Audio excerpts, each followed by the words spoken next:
All right, so thanks for joining us, everyone. We are at IHOP waiting on our food. Speaking of food, Eating big. And eating big. Oh, look at this, look at this. Okay. Look at that. Cupcake, pancakes. Chocolate got on the eggs. Chocolate on my eggs? Oh, That's all right. terrible. Let me get you some silverware real quick. All right. Sorry for the interruption. That is a good interruption. Yes. So if you've ever wondered about how you eat big for a weak body part, stay tuned.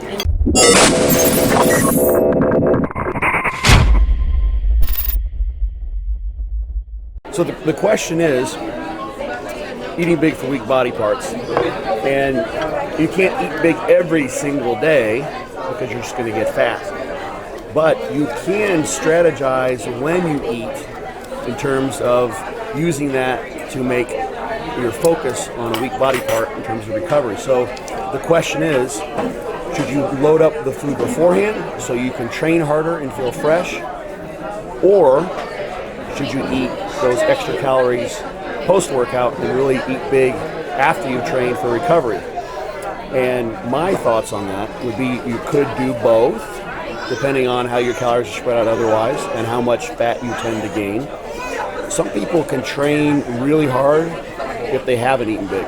Others are really sensitive to having had some meals in their body. So if you need the food in order to feel strong, let's say it's legs for instance, and having had no carbs the day before and the morning before a workout isn't going to work for you, carbs would definitely eat big beforehand.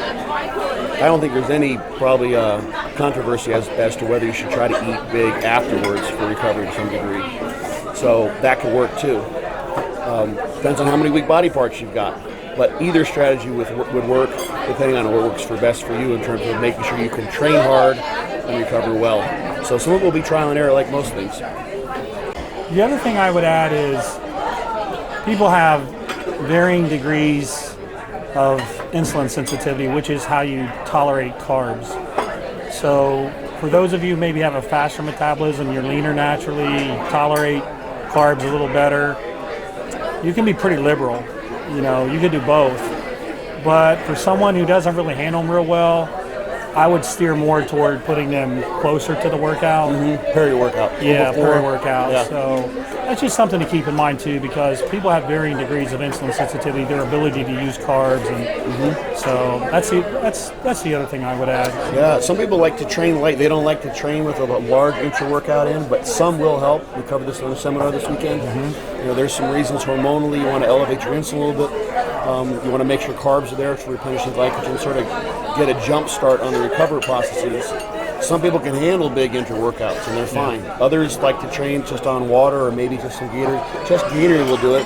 Gatorade and some essential amino acids. So definitely an intra-workout some people are both in favor of.